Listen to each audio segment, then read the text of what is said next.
Okay, welcome back. In the last video, I created a rough diagram of what I wanted the ground floor of my library to look like, and I decided to translate that into Revit, make some adjustments, think about the process a little bit more, and from this diagram over here, this is what I ended up with. So go ahead, take a look.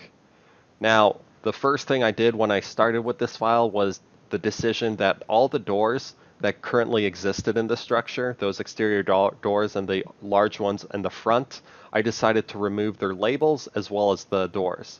So it's not very invasive on the property, and those doors were just poorly placed for a commercial structure, for a public structure like this. So removing them I felt was necessary. The next thing I decided to do was in my original, I had one stairwell and it was next to the elevator, which is going to be located in this room over here. But then I went to thinking about, well, if there's actually a fire, and that's your only means of escape from the second floor, then it's not really a very safe building, especially if the fire is near that area. So I decided to create an additional stairway at the front of the structure. And I wanted the two to match. So what I did was I just selected the original stairway that I created, and I used this button here to copy it, and then this button here, the paste, and you can paste like a copy of the stairwell, just like that. And I'll press, whoops, I just selected the railing, but you get the idea. It could have also created the stairwell. Now, if you've never created the stairwell before, to create one, just go to Stair on your Architecture tab, and the one I was using was the default straight. So if you select that, there's a set amount of steps. So right here is the set amount of steps, 34. So I could go out a total of 17 steps, let's say 17, like there, and I'm going to click. Then I'm going to go ahead, press escape once. So I'm holding on 17 steps, so remember that. And I'm going to match it, and I'm going to draw out the other way, and then click again. Okay. What it will do is it'll create a deck between the two riser systems over here. So you'll have your appropriate amount of steps and a walkway in between. So you can use that to help manage your steps. Now, if you want less steps or more steps, you can adjust that. I just want to point out that right now the base is the ground floor. That's where we're at. And the top is the second floor. If you reduce the amount of steps between there, then the steps are going to be higher or steeper. So just please keep that in mind if you do decide to go with less steps. Okay, I'm going to select those two and delete them. Now, for the most part, other than that, things kind of remain the same. This is my kitchen slash staff area, head librarian's office, things like that. For the walls right now, for all the interior walls, and let me exit the stairs. I'm sure I want to cancel. For all my interior walls, I'm currently using a 4 7/8 partition so a basic wall type, which you could just create a wall and then you could select what type you want. So it's not the thinnest wall available, but it's not the thickest either. I felt like it was a good compromise, and even though some of these walls will change, for example, like this is my bathroom area, so we'll most likely have a plumbing wall here. So even though that wall will most likely change, I've decided just to set them all to that interior partition for now. Okay, this is my mechanical room. And then this will be where my elevator is located, possibly 2 elevators if I can figure out a way for it to work. Now, when I was creating these elevator rooms, as well as the meeting rooms on this side over here, I asked myself, well, what is the average size of a meeting room? What is the average size of an elevator? I don't want to just make something up. So, some quick Google searches can give you that information. So meeting room size, I get a number of meeting rooms with different types of conference tables in them, so I could select one that I felt was a good fit for my project. With regards to the bathrooms, there's a lot of resources out there that tell you the height that objects need to be, how much space your bathrooms need to have in order for them to be accessible.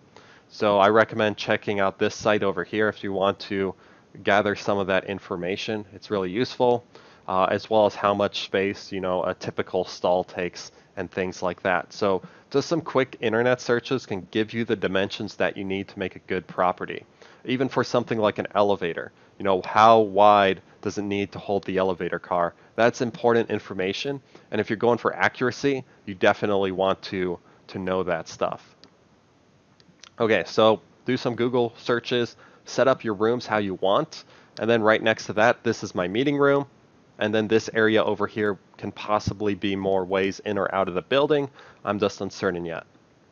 At the front of my building, this is my vestibule area. I decided to expand the wall out, and I did that simply by drawing in a new wall and changing it to the same type that my exterior wall currently was. So this exterior brick and CMU was the wall I currently had, and even though this will most likely change to a curtain wall or glass of sorts, I decided just to make it the same for now. Now, when you're trimming a wall, let me select this wall to kind of show you this and expand it out if it lets me. When you're trimming a wall that's like this, if you select a wall section, you can use the trim tool over here, okay? And you could select the two walls that kind of like overlap with each other, and it will trim off the excess. So as you can see there, it just trimmed that off, so I was able to create that opening. And while this opening will eventually get sealed, right now I just wanted to leave it open like that. So there'll probably be another interior slash wall here of sorts, and then that I-beam won't really influence much. Okay, this over here is my circulation desk area.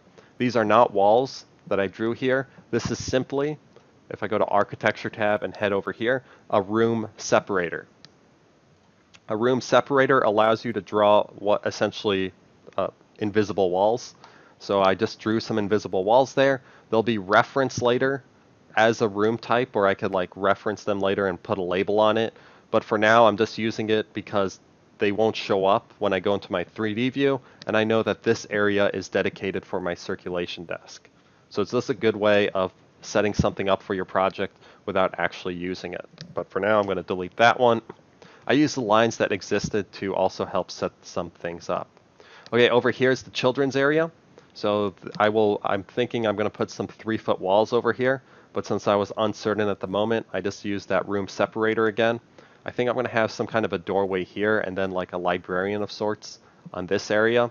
So if a student or if a kid needed to use a bathroom, they could ask permission from the librarian, who would be like, okay, that's fine. And then the bathrooms are pretty close to them.